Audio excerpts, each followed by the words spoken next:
తెలంగాణ రాష్ట్ర వ్యాప్తంగా జరుగుతున్న ప్రతి అంశాన్ని కూడా మీ ముందుంచే ప్రయత్నం అయితే చేస్తా. ప్రస్తుతం రాష్ట్ర రాజకీయాలలో జరుగుతున్న అస్సలు సిస్సలైన అంశాలను ఒకసారి చూసే ప్రయత్నం అయితే చేద్దాం. దానికంటే ముందు మీరందరూ చేయాల్సింది ఒకటే, YR TV Telugu news channel ఖచ్చితంగా కూడా సబ్స్క్రైబ్ చేసుకోండి, షేర్ చేసుకోండి. వైఆర్ టీవీ తెలుగు న్యూస్ ఛానల్కి సంబంధించి మీకు ఇన్స్టా కానీ దాంతోపాటు ఫేస్బుక్, ట్విట్టర్లో కూడా అవైలబుల్ ఉంటుంది. దానికి సంబంధించిన లింకులన్నీ కూడా కామెంట్ బాక్స్లో పెడతాం, దానికి సంబంధించి కూడా చూడండి. దాంతోపాటు ప్రతి ఒక్కరూ కూడా లైవ్ను ప్రతి ఒక్క గ్రూప్కు ఖచ్చితంగా కూడా షేర్ చేయండి. తెలంగాణ వాదం, తెలంగాణ ప్రాంతం కోసం, తెలంగాణ ప్రాంత బిడ్డగా మన రాష్ట్రాన్ని మనం రక్షించుకునే పనిలో ఉందాం. మన ప్రాంతంలో పరాయివాడు మన మీద పెత్తనం చేసినా, పరాయివాడు ఏదైనా చేసినా పొలిమేర తన్నేదాకా తరిమి కొడతాం. మన ప్రాంతం వాడైతే మన ప్రాంతంలోనే పాతి పెడదామనే ఒక నినాదం తెలంగాణ ఉద్యమంలో ఎట్లుండేదో మీ అందరికీ తెలిసిన విషయమే. సో మొత్తానికి ఏం జరుగుతుంది, ఎలా ఉండబోతుంది అనేది చూసే ప్రయత్నం అయితే చేద్దాం. రైట్, మొదటగా మనం క్రికెట్కు సంబంధించి నిన్న ఒక అద్భుతమైన విజయం అనేది చెప్పొచ్చు. జయహో భారత్ అంటూ కూడా చూడొచ్చు మనం. T20 ప్రపంచ కప్ మనదే, రెండోసారి విశ్వ విజేత అంటూ కూడా ప్రధాన అంశానికి సంబంధించి చూడొచ్చు.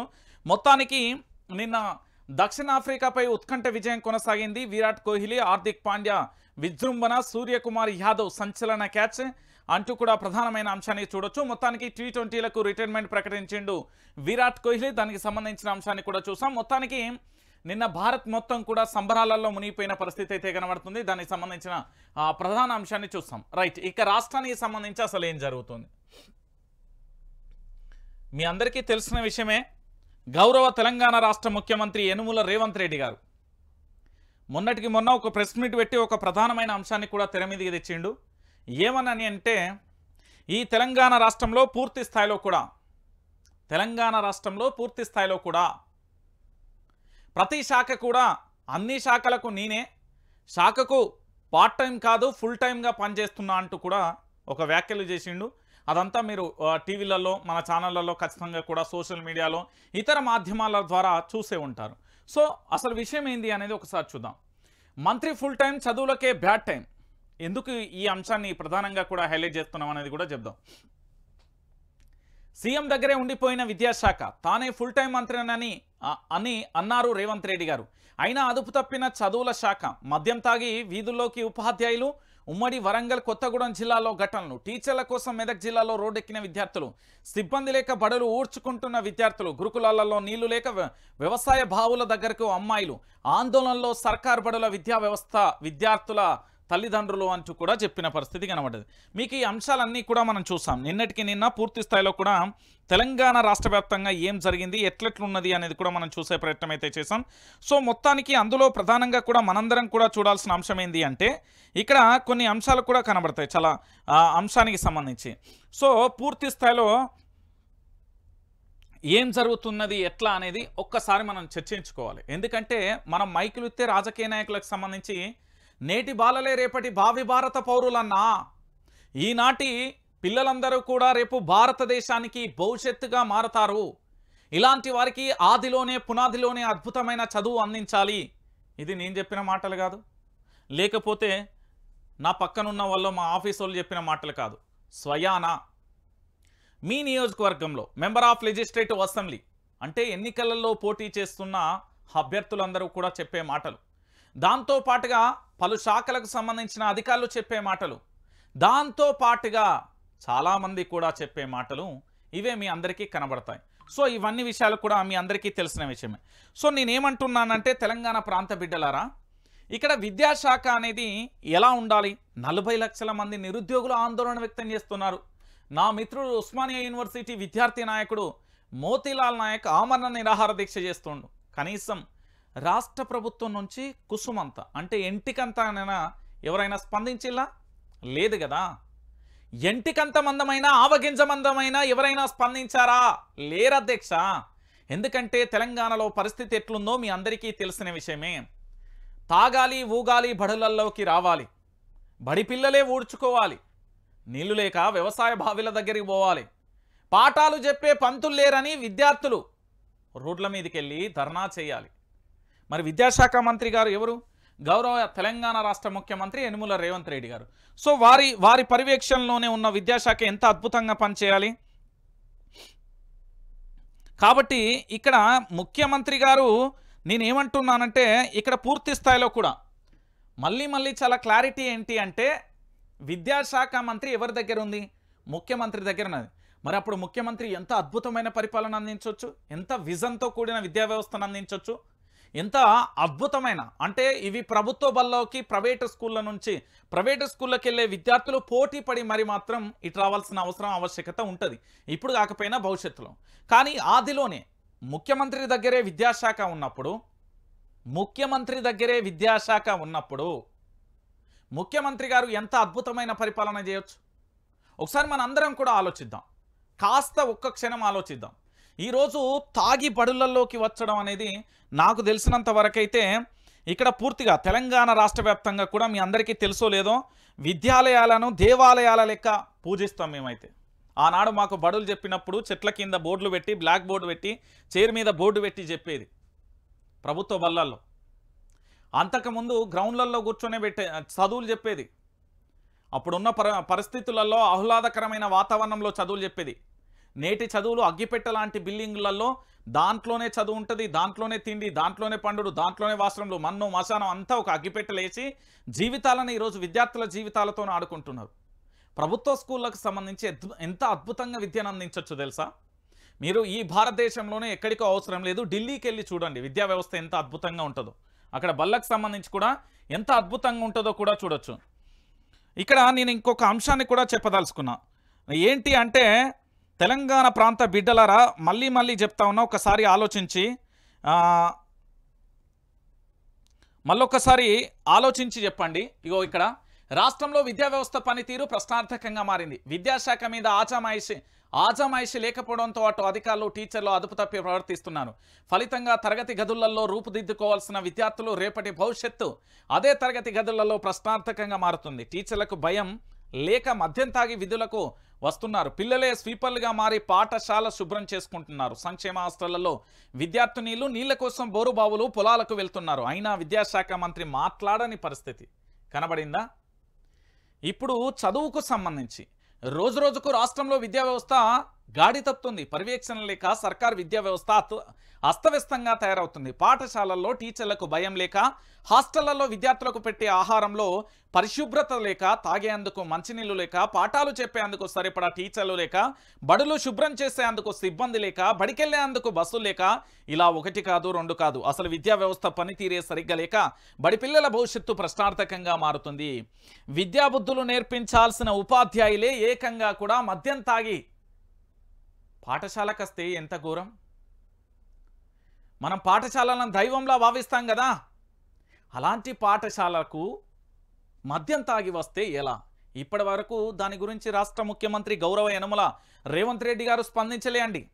రేవంత్ రెడ్డి గారు దేనికి స్పందించలేదో తెలుసా? బడులలో విద్యార్థులే సిబ్బందిగా మారి వాళ్ళ తరగతి గదులు వాళ్ళే ఊడ్చుకున్నప్పుడు స్పందించలేదు. అదే బడులకు తాగి ఉపాధ్యాయులు వచ్చినప్పుడు స్పందించలేదు. అదే బడులకు సంబంధించి సిబ్బంది కొరత ఉంటే స్పందించలేదు. అదే బడులలో నీళ్లు లేకపోవడంతో స్పందించలేదు. అదే బడులలో సరి అయిన ఎక్విప్మెంట్ లేకపోయినా స్పందించలేదు. నేనేమంటున్నానంటే మరి ముఖ్యమంత్రి మొన్ననే కదా అన్న వచ్చి ఏ నెలలు కూడా అయితే లేదు కదా, గట్లెట్లా అంటారు? ముఖ్యమంత్రి చేయాల్సిన అవసరం లేదు. ఓ జిల్లా ఉంటుంది, ఆ జిల్లాకు ఒక కలెక్టర్ ఉంటాడు, ఒక ఆర్టీఓ ఉంటుంది, లేకపోతే అక్కడ మండలైతే ఎంఈఓ వ్యవస్థ ఉంటుంది, విద్యా వ్యవస్థ DO office district education officer వ్యవస్థ ఉంటుంది, దాంతో పాటుగా ఎంఈఓ అని ఉంటాడు, దాని తర్వాత గ్రామాలలో ఉపాధ్యాయుడు, ప్రధాన ఉపాధ్యాయులు వీళ్ళందరూ కూడా ఉంటారు కదా. ఒక్క అప్లికేషన్ ఆ కలెక్టర్ మొఖాన వేస్తే లేదా ఆ డిస్ట్రిక్ట్ ఎడ్యుకేషన్ ఆఫీసర్కు సంబంధించి ఒకటి వేస్తే వాళ్ళు చూసుకుంటారు కదా. మీరందరూ ఒకసారి ఆలోచించాలి. ఐ రిక్వెస్ట్ తెలంగాణలో విద్యా వ్యవస్థ, నేను యువత భవిష్యత్తు చెడిపోతుందంటే ఊకోను. మీకు ఎగ్జాంపుల్ ఒక 3 విషయాలని చెప్తా. ఈరోజు తెలంగాణ రాష్ట్ర వ్యాప్తంగా జర్నలిస్ట్ రంజిత్ అనే వ్యక్తి అంటే నన్ను అరెస్టు చేయడానికో లేకపోతే ఏదో ఒకటి చేయడానికి కుట్రలు కుతంత్రాలు చెప్తున్నారు కదా. సరే, ఇదే పోలీస్ వ్యవస్థకి అంటే రిక్వెస్టే చేస్తానా, అపీల్ చేస్తున్నా. నేను ఒకటి వినండి. రివాల్వర్ కణతి మీద పెట్టి ఎస్ఐ ఒక కానిస్టేబుల్ను అత్యాచార యత్నం కేసు కోసం పోలీస్ స్టేషన్కి వెళ్తే మైనర్ బాలికను లోబర్చుకున్న కానిస్టేబుల్, ఫామ్ హౌస్లో ఒక దోషిని ఎవరు నిందితుడిని వాళ్ళ కుటుంబ సభ్యులను అందులో పనిలో పెట్టుకొని వాళ్ళ భార్య మీద రివాల్వర్ పెట్టి అత్యాచార యత్నం. ఇవన్నీ మీరు చూసే ఉంటారు, వినే ఉంటారు. కాబట్టి నేనేం చెప్తున్నానంటే వ్యవస్థలు ఎట్లా తయారైపోయినాయి అనేది ఒకటి. ఇంకోటి, తెలంగాణలో 7 నెలలలో ఏసీపీ అధికారుల రైడ్లతోని మొత్తం ఎట్లా మారిపోయిందో కూడా మీరు చూస్తున్నారు. ఇప్పుడు నేను విద్యా వ్యవస్థ దగ్గరికి వస్తా. ఏం జరుగుతుంది అంటే, అన్న ప్రశ్నించే గొంతుకల జోలికి కాదన్నా, ఈ ప్రశ్నించే గొంతుకలు ఎప్పుడైనా ప్రజల ప్రభుత్వానికి ప్రజలకు మధ్య వారధిగా ఉంటాయి. మేము చెప్పేది యనుమల రేవంత్ రెడ్డి గారిని గద్దె దిగమంటలేం, లేకపోతే కొత్త వ్యక్తులను గద్దె ఎక్కమంటలేం. ఇక్కడ క్లియర్ కట్గా ఏంది అంటే, రేవంత్ రెడ్డి అనే వ్యక్తి పని సమర్థవంతంగా చేయమని మేము ఆయనకు హితబోధ చెప్పట్లేదు. మేమేం చెప్తున్నామంటే, ఇక్కడ సమస్య ఉంది, దీన్ని పరిష్కరించమని చెప్తున్నా. ఇది పక్కన పెట్టి ఎట్లా అరెస్టులు చేయాలి, ఏం కథ, ఇది కాదు కదా. ఇప్పుడు ఒక గ్రామం పేరు చెప్పను, నేను ఒక గ్రామానికి సంబంధించి చెప్తా. ఒక గ్రామంలో అండి దాదాపుగా యువత కూడా ఒక 85 కదా 85 మంది యువత ఉన్నారండి. ఒక గ్రామానికి సంబంధించి చెప్తున్నా. వీళ్ళు ఎంత వయసు నుండి అంటే నేను చెప్తున్నా 12 సంవత్సరాల నుండి 35 సంవత్సరాల వయసు గలవారు 80 మంది ఉన్నారు. నాకు తెలియని వ్యవస్థ ఏంటంటే, నేను పట్టణాలు అంటే హైదరాబాద్ లాంటి పట్టణ ప్రాంతాలలో పబ్బులు చూసినా, లేకపోతే డ్రగ్ ఇతరత్ర వాటికి సంబంధించి మనం వింటాం, పట్టణ ప్రాంతాలలో ఎక్కువ చోటు చేసుకుంటున్నాయి. కానీ ఈ గ్రామంలో ఉన్న 85 మంది కూడా దీంట్లో 60 మందికి ఏదో ఒక కోడ్ పేరుతోని గంజాయి డ్రగ్స్ సరఫరా అవుతున్న పరిస్థితి కనబడుతుంది. ఇక్కడ అర్థం కాని విషయం ఏంటంటే, నేటి యువత ఏ విధంగా భయంకరంగా మారిపోతున్నారు అనేది ఒకటి ఆలోచించండి. రెండోది, చాలామందికి తెలియని విషయం ఏంటి అంటే, 2001 కాదు 1969, ఆ తర్వాత 2001, ఇక్కడ 600 మంది, ఇక్కడ 1200 మంది విద్యార్థుల బలిదానాలతోని తెలంగాణ రాష్ట్రం వచ్చింది అనేది మనం పదే పదే బల్లగుద్ది చెప్తా ఉన్నాం.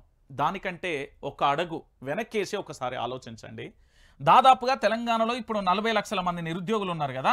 ఈ 40 లక్షల మంది నిరుద్యోగులలో ఇదే తెలంగాణలో నిరుద్యోగులకు సంబంధించి అట్లుంటే ఒక తరం మీరు అనుకుంటున్నట్టుగా తెలంగాణలో ఉన్న కాకతీయ యూనివర్సిటీ కానీ, ఉస్మానియా యూనివర్సిటీ కానీ, శాతవాహన యూనివర్సిటీ కానీ, గాంధీ యూనివర్సిటీ కానీ, ఇంకా యూనివర్సిటీలన్నింటికి సంబంధించి ఒక ఏడాది కాదండి, ఒక్క సంవత్సరం కాదండి, 2008 నుంచి 2014 వరకు ఉద్యమంలో పాల్గొన్న వీళ్ళందరూ కూడా తమ భవిష్యత్తును వదులుకొని ఈరోజు పారపనికి, తట్టపనికి, కొందరైతే అదేంది కిరాణం కొట్టు, ఇంకొందరేమో ర్యాపిడో, ఇంకొందరేమో అదేంది వాచ్మెన్లుగా, సెక్యూరిటీ గార్డ్స్గా, దాంతోపాటుగా చాలా రకాలుగా కనిపిస్తున్నారు. నాకు మా సహచర ఉద్యమకారులు కనిపిస్తూ ఉంటే చాలా బాధ అనిపించింది. నిజంగా చెప్తున్నా, తినే మెతుకులు కూడా కడుపు నిండా తినలేని పరిస్థితి కనబడింది.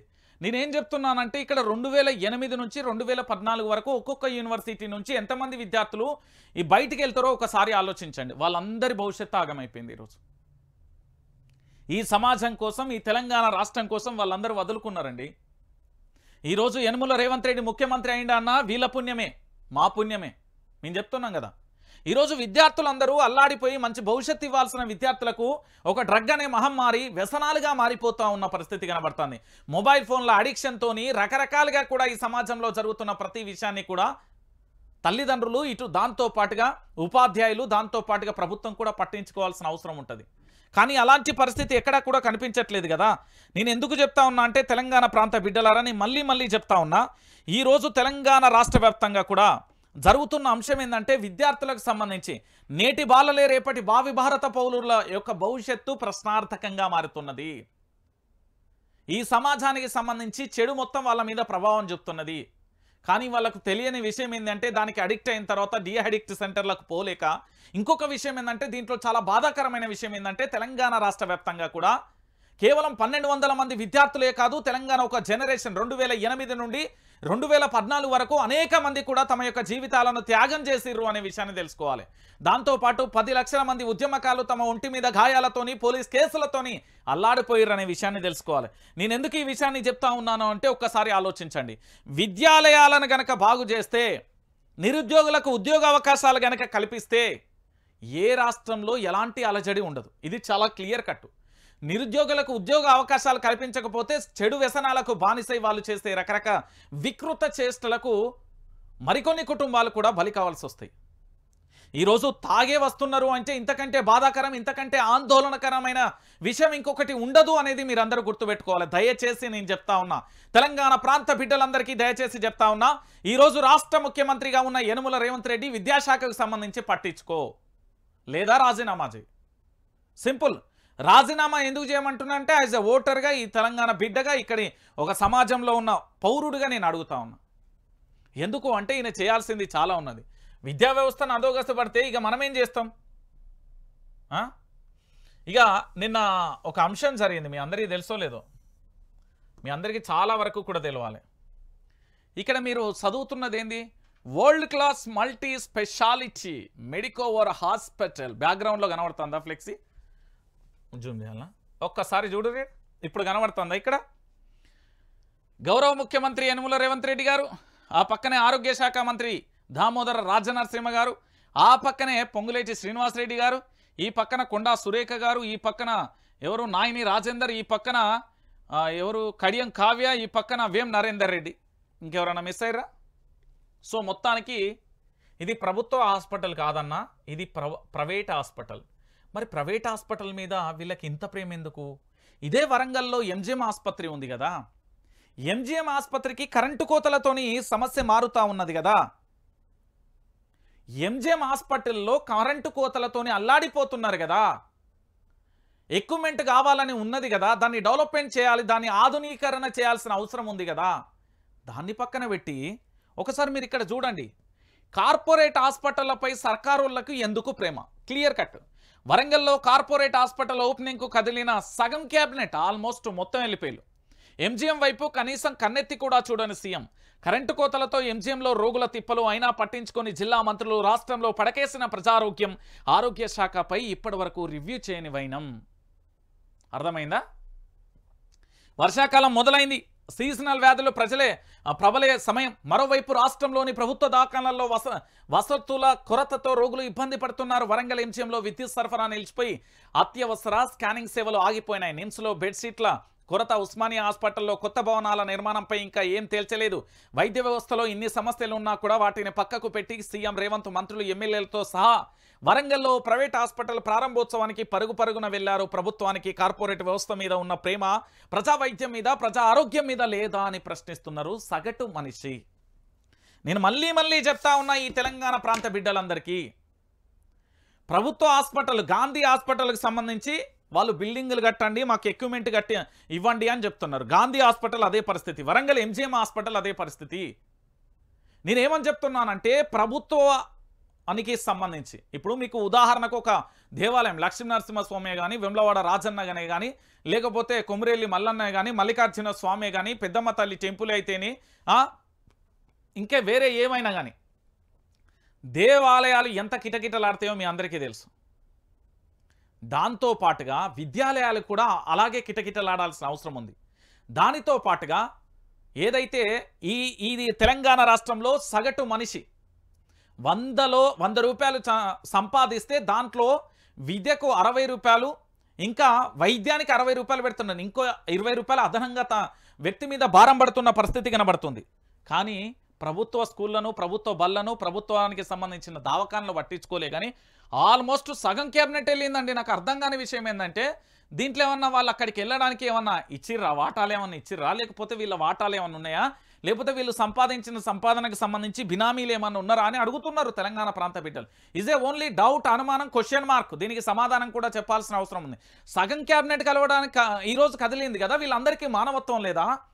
నల్గొండ జిల్లాలో 2 పిల్లలు భువనగిరికి సంబంధించి వైష్ణవని ఇంకో చిన్నారి 2 ఆత్మహత్య చేసుకుంటే కదలలే. ఇదే తెలంగాణలో ఆటో డ్రైవర్లు ఆత్మహత్య చేసుకుంటే కదలలే. ఇదే తెలంగాణలో రైతులు ఆత్మహత్య చేసుకుంటే కదలలే. ఇదే తెలంగాణలో నిరుద్యోగులందరూ ఆందోళన చేస్తూ ఉంటే కదలతలేరు. అదే హాస్పిటల్ ఇదే విషయానికి సంబంధించి తెలంగాణలో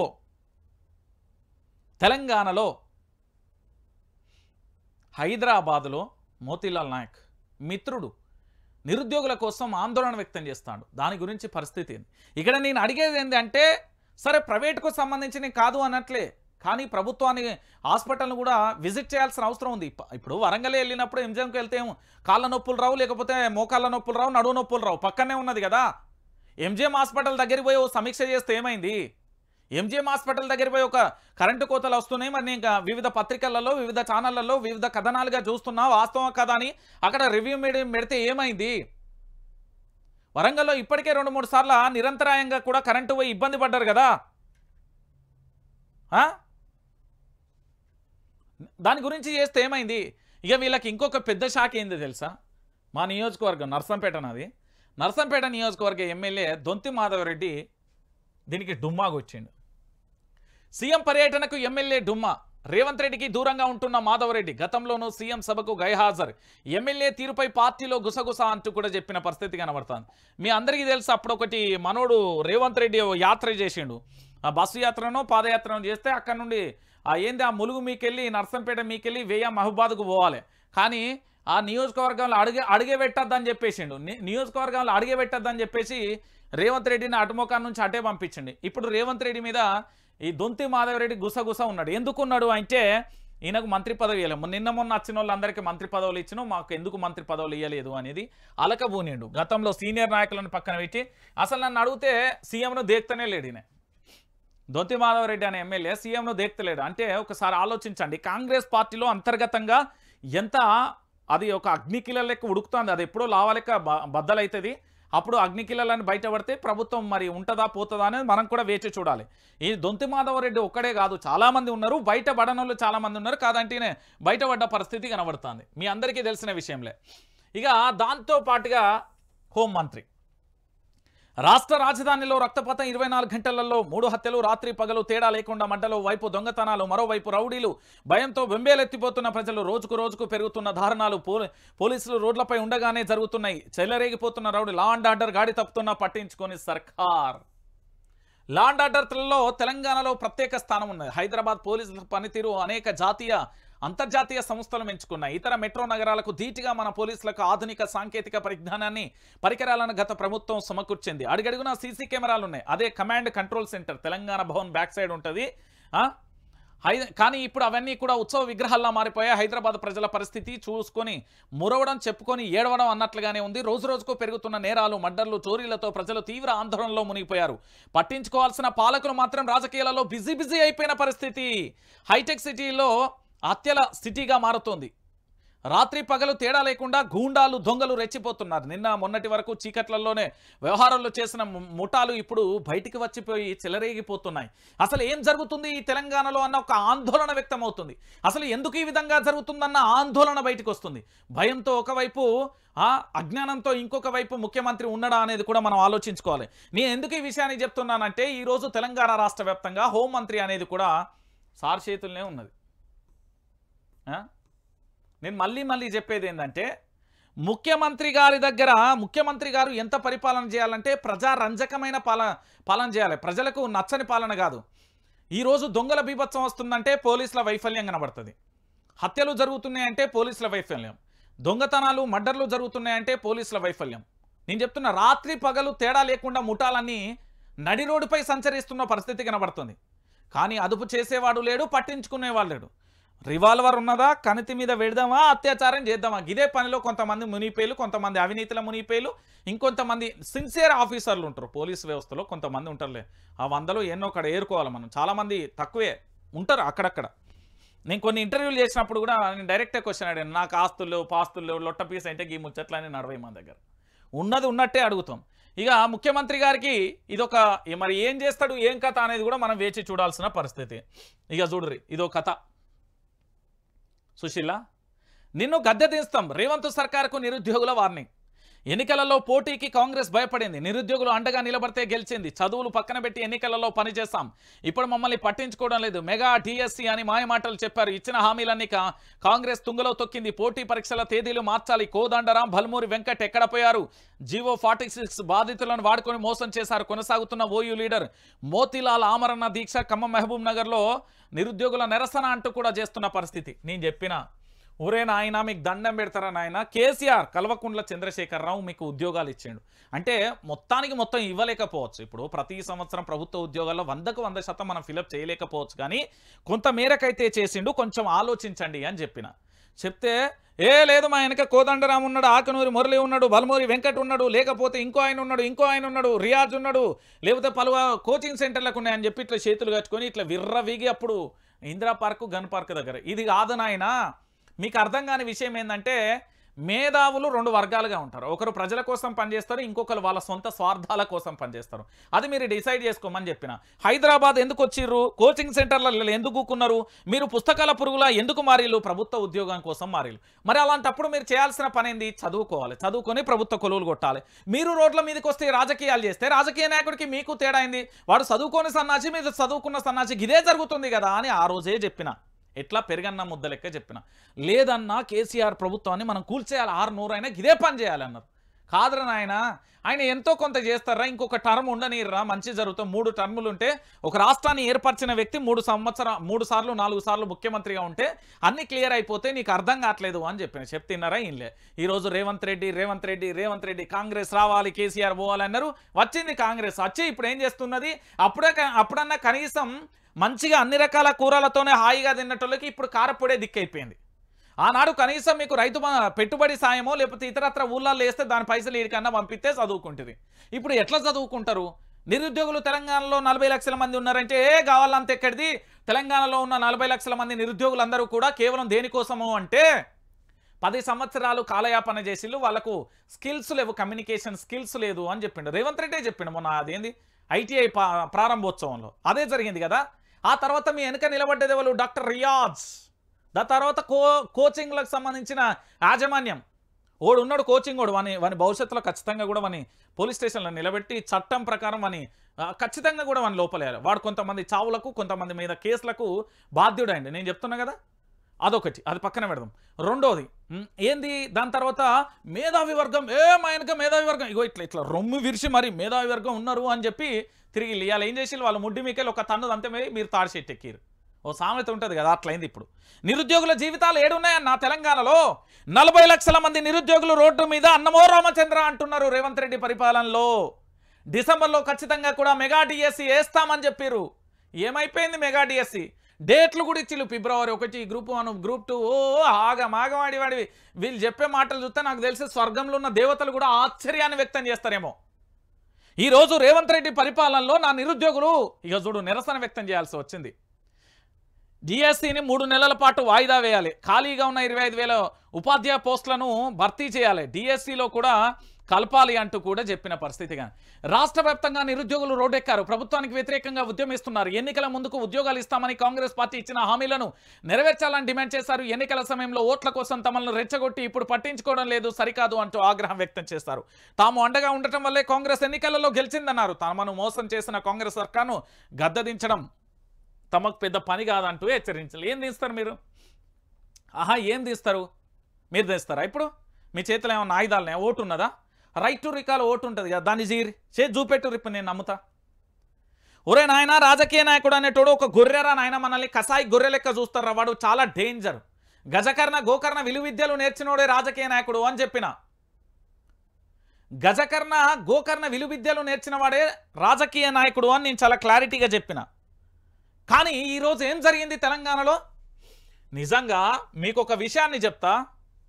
ప్లే చేయవచ్చా? నిరుద్యోగులు నాతోనే ఉన్నారు కానీ లైవ్లోకి రానున్నారు. నేను ఒక విషయాన్ని చెప్తా, చాలా క్లారిటీగా చెప్తా. ఒక నిరుద్యోగి తన కుటుంబానికి ఒక 8 ఎకరాల భూమి ఉందంట.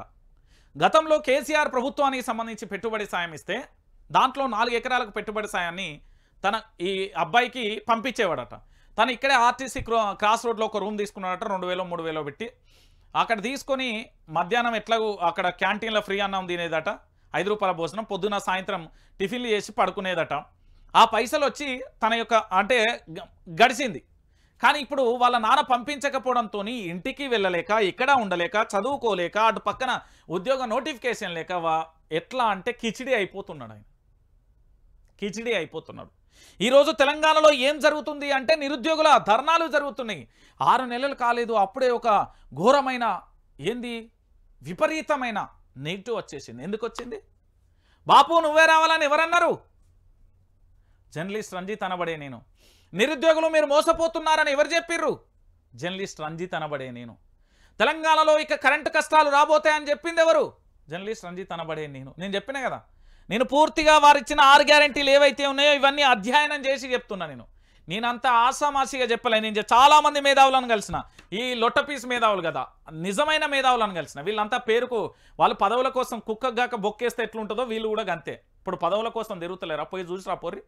నేను చెప్తున్నా కదా తెలంగాణ ప్రాంత బిడ్డలారా, ఈరోజు ఏ తల్లి కన్న బిడ్డలో వీళ్ళందరూ కూడా రోడ్డు మీద ఈ విధంగా నిరసనలు ధర్నాలు చేయాల్సిన అవసరం ఏంటి? ఎక్కడో మారుమూల గ్రామంలో పుట్టి హైదరాబాద్ ప్రాంతానికి వచ్చి ఎక్కడెక్కడో గ్రామాల నుంచి వచ్చిన యువతంతా, పలు గ్రామాల నుంచి, తండాల నుంచి, గిరిజన పల్లెల నుంచి వచ్చిన నా యువతంతా ఈరోజు రోడ్ల మీద ఇట్లా నిల్చోవాల్సిన పరిస్థితి ఏంటి అని నేను అడుగుతా ఉన్నా. ఈరోజు రంజిత్ మాట్లాడద్దు, నేను ఖచ్చితంగా కూడా అరెస్ట్ చేసుకో, చూసి చంపేస్తారా చంపేర్రి, ఏమన్నా చేయరు. కానీ నా తెలంగాణలో యువత ఆల్రెడీ 2008 నుంచి 14 వరకు ఒక తరం జీవితాలను కోల్పోయింది. ఇప్పుడు మరొక తరం తమ జీవితాన్ని కోల్పోవడానికి సిద్ధంగా ఉండాల్సిందే, లేదా పోరాటం చేయాల్సిందే. ముఖ్యమంత్రి గారి నివాసం ఎక్కడా, ముఖ్యమంత్రి గారు ఏ సమయంలో కలుతాడు, ఆయన యొక్క కలవడానికి ప్రజల్లో ఏ సమయంలో అందుబాటులో ఉంటాడు అని అడగండి. దానికి సమాధానం వస్తే నేను వైఆర్టీవీని క్లోజ్ చేసి నేను చెప్తున్నా కదా, క్లోజ్ చేసేస్తాను. ముఖ్యమంత్రి గారు తెలంగాణ రాష్ట్ర ముఖ్యమంత్రి యనుమల రేవంత్ రెడ్డి అనే వ్యక్తి ప్రజలకు ఎక్కడైనా అందుబాటులో ఉంటాడా? 24 గంటలు పనిచేస్తా అంటున్నాడు కదా, ఆ 24 గంటలలో ప్రజలకు ఎక్కడ అందుబాటులో ఉంటాడో ఒకసారి అడుగుదాం. ప్రజలకు ఎక్కడ అందుబాటులో ఉంటాడో అడుగుదాం. నేను చెప్తున్నా కదా, ప్రజలకు ఎక్కడ అందుబాటులో ఉంటాడో అడగండి. ఈరోజు నిరుద్యోగులను రోడ్ల మీదకి వచ్చి వాళ్ళు ఆందోళన వ్యక్తం చేయాల్సిన పరిస్థితి వచ్చింది. చూడురి. ఇక దాంతోపాటు మరోవైపు విద్యాశాఖ మంత్రి అనే నేను కార్యకర్తలతో మునుగోడు ఎమ్మెల్యే రాజగోపాల్ రెడ్డి కేబినెట్లో చోటు కన్ఫర్మ్ అయింది. ఢిల్లీకి పోతున్నా, గుడ్ న్యూస్తో వస్తా. శుక్రవారం అర్ధరాత్రి క్యాంప్ ఆఫీస్లో మీటింగ్. కార్యకర్తలపై సీరియస్ అయిన రాజగోపాల్, నా పైసలు కావాలి, నాపై విమర్శలు చేస్తే ఖండించరా? మీకోసం నేను రాజీనామా చేసిన, మునుగోడు పేరు మారు మోగేలా చేశాను, మీకోసం అంత ఖర్చు పెట్టుకుంటే నన్ను పట్టించుకోరా? కార్యకర్తలపై ఆవేశంతో ఊగిపోయిన రాజగోపాల్ రెడ్డి. ఇక వీళ్ళదో కథ ఉంటుంది. ఇక ఈయనది ఇక్కడ ఉండాలి, ఈయనే ఉండాలి. ప్రభుత్వ భూముల పరిశీలించిన ఎమ్మెల్యే ఏంది, మునుగోడులో శిథిలా వ్యవస్థలో ఉన్న భవనాల పరిశీలన, అన్ని ప్రభుత్వ ఆఫీసులకు ఒకే దగ్గరికి భవనాలు అంచనాలు రూపొందించాలని అధికారులకు ఆదేశం. ఏంది, మనం రాసిన తర్వాత, మిత్రుడు రాసిన తర్వాత ఎఫెక్ట్ వచ్చింది కార్యకర్తల మీద. నేను చెప్పిన కదా, కార్యకర్త ఇప్పుడు నీ గురించే చెప్తా నేను. ఓ కార్యకర్త, నీ గురించే చెప్తా నేను. కార్యకర్త అంటే ఏంటిదో నువ్వన్నా తెలుసుకో కనీసం. పార్టీల కార్యకర్త అంటే ఏంటిదో తెలుసా? జెండా పట్టాల్సింది మీరే, కర్రకు జెండా తొడగాల్సింది మీరే, చేతిలో పట్టాల్సింది మీరే, జైలు కొట్టాల్సింది మీరే, రోడ్లపై ధర్నాలు చేయాల్సింది మీరే, వంట వార్పు చేయాల్సింది మీరే, అరెస్టులు కావాల్సింది మీరే, కేసుల పాలు కావాల్సింది మీరే. నీ ఇంటికాడ బుక్కడి బువ్వ ఉందో లేదో నీకు తెలియదు. కట్టుకున్న భార్యకు, కన్న తల్లికి, పుట్టిన బిడ్డలకు కూడా బుక్కడి బువ్వ పెట్టలేవు, కానీ పార్టీ కోసం మాత్రం ప్రాణం తీసుకునేదాకా పోతావు ఓ కార్యకర్త. ఏమి ఆశించడానే ఆ కార్యకర్త అనే వ్యక్తికి వాళ్ళ పార్టీ అధికారంలో ఉండాలి, వాళ్ళ నేత గెలవాలి, అంతే సంతోషం. ఆడ రూపాయి ఆశించడు. తన భవిష్యత్తు అంధకారంలోకి వెళ్ళిపోతుంది అని తెలిసినా కూడా ఆ పార్టీ కోసం పనిచేస్తాడు కార్యకర్త. కానీ నాయకులు ఏం చేస్తారు, అడ్డగోలుగా సంపాదించి అక్రమాస్తులతోని ఎంజాయ్ జల్సాలు చేస్తాడు. కానీ కార్యకర్త ఎప్పుడూ తన చెప్పు చేతల కింద, తన కిందనే ఉండేలా చేసుకుంటారు. నేను చెప్తా ఉన్నా కదా. కానీ కార్యకర్త కృషి ఒక అమోఘం. నేను చెప్తా ఉన్నా, ఈ దేశంలో రైతుకు వెన్నుముక్క ఎట్లనో ఈ దేశంలో ఉన్న పార్టీలందరికీ కూడా కార్యకర్త అంతే. కార్యకర్తలు లేని లీడర్ ల్యాండ్ నుండి వస్తారు. అదే కార్యకర్తలకు ఏదన్నా జరిగితే ఏం లేదు, వీడు తప్పు చేసినా కార్యకర్తల మీదనే ఊగిపోతారు. వాని మీద లంగ విమర్శలు వచ్చినా కార్యకర్తల మీద మొత్తం ఊగిపోతారు. కానీ కార్యకర్త నీకు సెల్యూట్. ఇప్పటికైనా మేల్కొని నిజమైన పార్టీని ఎన్నుకోండి, నీ కుటుంబాన్ని చూసుకోండి. ఇంటికి వెళ్ళగానే గిన్నెల సౌండ్లు కాకుండా చూసుకోకూరి, మీ భవిష్యత్తు చూసుకోర్రి. దయచేసి చెప్తున్నా, ఈ దొంగల మాటలు నమ్మి మీరు మాత్రం ఆగమాగం కాకుర్రి. ఇగో ఏకపక్ష విచారణ, వాదనలు వినకుండా వేల కోట్ల నష్టమని ఎలా అంటారు? ఇద్దరు ముఖ్యమంత్రుల సమక్షంలో ఒప్పందం జరిగింది. ప్రభుత్వ రంగ సంస్థలకు ప్రభుత్వాలు లంచాలు ఇస్తాయా? పవర్ ప్లాంట్కు బొగ్గు కేటాయించేది కేంద్ర ప్రభుత్వం. రాష్ట్రానికి జరిగిన మేలును కమిషన్ పరిగణించడం లేదు. ఏకపక్షం వాదనలతో కమిషన్ ఏకీభవించడం బాధాకరం. కేసీఆర్ను బదనం చేసేందుకే విచారణ జరుగుతున్నట్లుంది. పవర్ కమిషన్పై విద్యుత్ శాఖ మాజీ మంత్రి జగదీష్ రెడ్డి జస్టిస్ నరసింహారెడ్డికి అన్ని అంశాలను లేఖ రాస్తానని వెల్లడి. నేనేమని చెప్తున్నానంటే, ఒక్కసారి ఇదంతా పక్కన పెడదాం. ఒకసారి ఏదైనా ఒక ఒప్పందం చేసుకుంటే 2 రాష్ట్రాల ముఖ్యమంత్రులు చేసుకుంటారు. ఇది తెలంగాణ కావచ్చు, ఛత్తీస్గఢ్ కావచ్చు. మనం కొన్న కరెంటు ఏ రాష్ట్రాల నుంచి కొన్నామో అక్కడి నుంచి అందరం కూడా కొనుగోలు చేస్తారు. 2 రాష్ట్రాల ముఖ్యమంత్రి, 2 రాష్ట్రాల అధికారులు ఉంటారు. ఇక్కడ కేసీఆర్ ఒక్కడే ఉండి 100 రూపాయల సరే 150 గోను 50 రూపాయలు నాకు అంటాడా? ఇవన్నీ ఏకపక్ష విచారణ అండి. కేవలం కల్వకుంట్ల చంద్రశేఖరరావు అనే తెలంగాణ ఉద్యమ నేత, మా ఆరాధ్య తెలంగాణ దైవం, ఆయన మీద కుట్రలు కుతంత్రాలు బదనాం చేయడానికి ఓ పెన్ను పేపర్ పట్టుకొని నడుస్తూ ఉన్నది. ఒక యుద్ధమే నడుస్తున్నది ఒక రకంగా చెప్పాలంటే కేసీఆర్ను బదనాం చేయడానికి. కల్వకుంట్ల చంద్రశేఖరరావు మౌనంగా ఉన్నంతసేపే మీ ఆటలు మీ పాటలు, బరిలోకి దిగిన తర్వాత మళ్ళా మీ బద్మాష్ బతుకులైతే. నేను చెప్తా ఉన్నా కదా, కేసీఆర్ మీద మొన్నటి వరకు కాళేశ్వరం అంటిరి, నిన్నటి వరకు గొర్రెల స్కామ్ అంటిరి, ఆ తర్వాత ఇంకోటి అంటిరి ఇవాళ కరెంటుగా అంటిరి. అరే కరెంట్ ఏమన్నా కేసీఆర్ ఉత్పత్తి చేసిండా? కరెంటు ప్లాంట్లు ఏమన్నా కేసీఆర్కి ఉన్నాయా? కంపెనీలు ఏమన్నా ఉన్నాయా? ఆ రాష్ట్రంలో ఉన్న కరెంటు 2 రాష్ట్రాల ముఖ్యమంత్రుల మధ్య జరిగిన దాన్ని ఏకపక్ష విచారణ జరుగుతుంది, 1000 కోట్ల నష్టం జరిగింది. ఎట్లా జడ్జి చేస్తారండి? నాకు అర్థం కాదు. విచారణ పూర్తయిపోయిన తర్వాత కదా చెప్పాల్సింది వీళ్ళు కాదు, విచారణ చేసే కమిషన్ కాదు, పేపర్లు చెప్పాలి. ఇప్పుడు కోర్టు దగ్గర పోయిన తర్వాత నేను మాట్లాడతా అంటే కుదరదు, అక్కడ ఎవిడెన్స్ ఉండాలి. అదే కదా. లేదు కేసీఆర్ను బదనాం చేస్తాం, ఎన్ని రోజులు చేస్తారా నాయన మీరు? ఎన్ని రోజులు చేస్తారు? ఏమైతే చెప్పుర్రి, ఏముంటుంది చెప్పు. ఇగో జిహెచ్ఎంసీలోకి కంటోన్మెంట్ బోర్డు విలీనానికి కేంద్రం గ్రీన్ సిగ్నల్, సివిల్ ఏరియా ఆస్తులు వసతులకు గ్రేటర్ హైదరాబాద్కు బదిలీ, కేసీఆర్ ప్రభుత్వం కృషికి ఫలితం అంటూ కూడా చెప్పింది. ఇది కేసీఆర్, ఇట్లుంటుంది కేసీఆర్ అంటే. సర్కార్ తప్పిదం, దివ్యాంగులకు శాపం, నాడు మెడికల్ టెస్టు లేకుండానే ఎంపిక, నేడు అనర్హులు అంటూ పోస్టింగ్లకు నిరాకరణ. హెచ్హెచ్ విభాగంలో 35 మందిపై రిజెక్ట్, విహెచ్ ఓహెచ్ ఇతర విభాగాలలో మరెన్నో, తదుపరి మెరిట్ అభ్యర్థులకైనా ఇవ్వని వైన, కాంగ్రెస్ సర్కార్పై వెల్లువెత్తుతున్న విమర్శలు. అరే నాకు అర్థం కాదు, అంగవైకల్యం ఉన్నా కూడా అంగవైకల్యం ఉన్నా కూడా అంతలా ఈ పోటీ పరీక్షలు, శరీరంలోని అవయవాలన్నీ బాగున్నా కూడా పని చేయలేని సన్నాసులు ఉంటారు. శరీర అవయవాలు సరిగ్గా లేకున్నా కూడా ఈ సమాజంతో ఇక్కడ యువతతో పోటీ పడి అద్భుతమైన మేధాశక్తితోని వాళ్ళు మెరిట్ సాధించి ఉద్యోగాలు సాధించిన వాళ్ళకు ఉద్యోగాలు ఇస్తే ఎవరద్దన్నాడు? నిరుద్యోగులు ఏమన్నా అద్దన్నారా? ఎవరద్దన్నారో చెప్తా. మెరిట్ లేదు, అది లేదు, ఇది లేదని ఇగో ఇట్లనే చంపుతారు మా వాళ్ళు. నాకు చాలా బాధ ఇస్తుంది, నేను చెప్తున్నా కదా. ఇక నిన్న చాలా బాధాకరమైన విషయం ఏంటి అంటే, ధర్మపురి శ్రీనివాస్ గారు అదేవిధంగా రాథోడ్ రమేష్ గారు ఇద్దరు కూడా ఇక లేరు. నిజంగా చెప్పాలంటే ఒకరు గుండెపోటుతోని, మరొకరు కొన్ని రోజులుగా కూడా పూర్తి స్థాయిలో కొంచెం అనారోగ్య సమస్యలు అంటే గుండెపోటుతోని ఇద్దరు తుది శ్వాస విడిచిన పరిస్థితి కనబడుతుంది. తెలంగాణ రాష్ట్రానికి సంబంధించి నాడు వైఎస్ పరిపాలనలో మరో వైఎస్ రాజశేఖర రెడ్డి లెక్క తెలంగాణలో మనందరికీ కూడా అద్భుతమైన పరిపాలన అందించడానికి ఒక రకంగా డిఎస్ గారు కూడా కృషి చేసిలో వారి ఆత్మ శాంతి చేకూరాలని కోరుకుందాం. అదేవిధంగా రాథోడ్ రమేష్ గారు చాలా ఒక గిరిజన బిడ్డగా ఎదిగి ఈరోజు మాజీ ఎంపీగా కూడా పనిచేశారు. వారికి కూడా ఆత్మశాంతి చేకూరాలని వైఆర్టీవీ తరఫున కోరుకుందాం. ఇక దానితో పాటుగా ఇక చూడరు, ఆషాఢానికి ముందా తర్వాత రాష్ట్ర కేబినెట్లో విస్తరణపై ఉత్కంఠ, వచ్చే నెల 6 నుంచి ఆషాఢం స్టార్ట్, ఈలోపు ముహూర్తం పెట్టేందుకు ప్లాన్ పూర్తి చేయాలని పార్టీ నేతల అభిప్రాయం. ఏఐసీసీ ఫైనల్ డిసిషన్ కోసం వెయిటింగ్, ఆలస్యమైతే శ్రావణం వరకు ఆగాల్సిందే. పీసీసీ చీఫ్ ఎంపిక చేరికలపైన సెంటిమెంట్ ఎఫెక్ట్. ఇక వరంగల్ సూపర్ స్పెషాలిటీ ఆసుపత్రులు పరిశీలిస్తున్న సీఎం రేవంత్ స్ట్రాటజీ చేంజ్, అసంతృప్తి లేని అసెంబ్లీ నియోజకవర్గాలకు ఫస్ట్ ప్రియారిటీ, ఆ ఎమ్మెల్యేల చేరికపైనే ఫోకస్. ఇప్పటికే 10 సెగ్మెంట్లు గుర్తింపు, మిగతా ప్రాంతాలలో సొంత పార్టీ నేతలు స్పందించిన తర్వాతే అసమ్మతి రాకుండా జాగ్రత్తలు. జీవన్ రెడ్డి ఇష్యూతో వ్యూహంలోకి మార్పు అట, దెబ్బ తాకింది అని చెప్పరాదు. ఇక వరంగల్ సూపర్ స్పెషాలిటీ ఆసుపత్రి విషయంలో ఎలాంటి అనుమతులు లేకుండానే 1100 కోట్ల నుంచి 1726 కోట్లకు పూర్తి స్థాయి ఫోరెన్సిక్ ఆడిట్ నిర్వహించాలి. అధికారులకు సీఎం రేవంత్ రెడ్డి ఆదేశం. అంత ఆధారంగానే అధికారులకు పోస్టింగ్ అని రాష్ట్రంలో అందరికీ హెల్త్ కార్డులు. ఓకే, మంచి పని చేస్తే మేము ఏమన్నాం కానీ నీ కేబినెట్ తొందరగా విస్తరించి ఆ కేబినెట్ పదవులు ఉన్నాయి కదా వాళ్ళకొట్టి వీళ్ళకొట్టి లేకపోతే లొల్లి అవుతుంది. ఇదో పంచాయతీగా మారిపోయింది. నేను చెప్తున్నా కదా.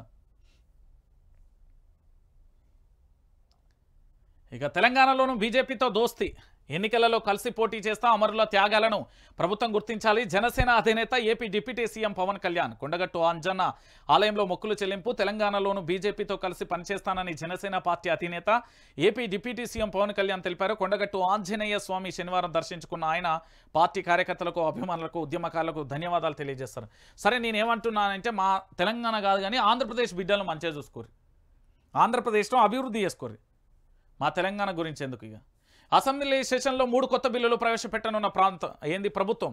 వచ్చే నెల 22 తర్వాత బడ్జెట్ సమావేశాలు. ఈలోపే ఆర్డినెన్స్ల జారీకి ప్లాన్. ధరణి స్థానంలో కొత్త రెవెన్యూ చట్టానికి ఛాన్స్.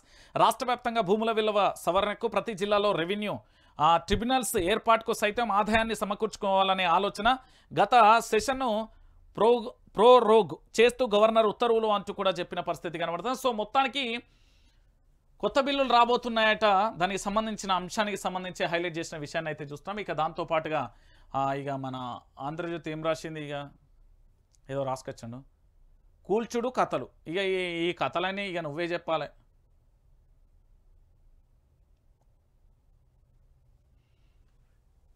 ఇక మన కాకా పేపర్కి పోదాం. కాకా ఏం రాసుకొస్తాడు, ఏకదమ్ 626 కోట్లు పెంచుడేంది, పెంచకపోతే కాళేశ్వరం కమిషన్ గడువు 2 నెలల పెంపట. దానికి సంబంధించిన అంశాన్ని కూడా చూస్తున్నాం. అదేదో అప్పుడు సోయించే బాగుండు అంటున్నారు. ఇవాళ ఏమో తెలంగాణలో గిట్ల ఎత్తిరి ఏంది. ఇక ఇది బీజేపీ పేపర్ అండి. ఇది నా తెలంగాణ అని ఓ పేపర్ వస్తుంది. వాడిన గులాబీ గడ్డి కాలంలో ఉద్యమ పార్టీ అంటూ మళ్ళీ ఇక్కడ కూడా ఒక రకమైన కుళ్ళు కుతంత్రాలతో కూడిన రాతల రత్తాలు. నేనేం చెప్తానంటే ఏం కాలే తెలంగాణలో, ఎక్కడ ఏం పోలే, ఎవరికి ఏం కాలే. నేను చెప్తున్నా కదా, తెలంగాణ రాష్ట్ర వ్యాప్తంగా కల్వకుంట్ల చంద్రశేఖరరావు గారు ఉన్నంతకాలం తెలంగాణ రాష్ట్ర రాజకీయాలలో ఏమీ జరగదు. నేను చెప్తున్నా, ఆయన చాలా అద్భుతమైన వ్యూహాలతోని కేసీఆర్ అత్తండు. భవిష్యత్తుకు సంబంధించి అద్భుతంగా ఉండబోతుంది. రేపు మీరు భవిష్యత్తులో ఖచ్చితంగా కూడా చూడబోతారు. మరొక్కసారి కేసీఆర్ రావాలి అనేది అందరు కోరుకుంటున్నారు. నిన్న ఎర్రవెల్లికి సంబంధించి పోతున్న వాళ్ళందరినీ చాలామందిని అడిగిన. అందులో కాంగ్రెస్ కార్యకర్తలు ఉన్నారు, బీజేపీలు ఉన్నారు, కమ్యూనిస్టులు ఉన్నారు, దాంతోపాటు తెలంగాణ జనసమితి పార్టీలో అన్ని పార్టీలకు సంబంధించి కూడా ఉన్నారు. నేను చెప్తున్నా కదా, ఇగో నేనేమంటున్నానంటే వైఆర్టీవీ తెలుగు న్యూస్ ఛానల్కి ఇక్కడ సబ్స్క్రైబ్ చెప్పేరి. దాంతోపాటు లైకులు కొట్టియండి, ఎక్కువ లైకులు కొట్టాలి. మనం ఎక్కువ లైకులు కొట్టాలి. తెలంగాణ రాష్ట్ర వ్యాప్తంగా కూడా నేను అద్భుతమైన న్యూస్ను అందించే ప్రయత్నం అయితే చేస్తున్నా.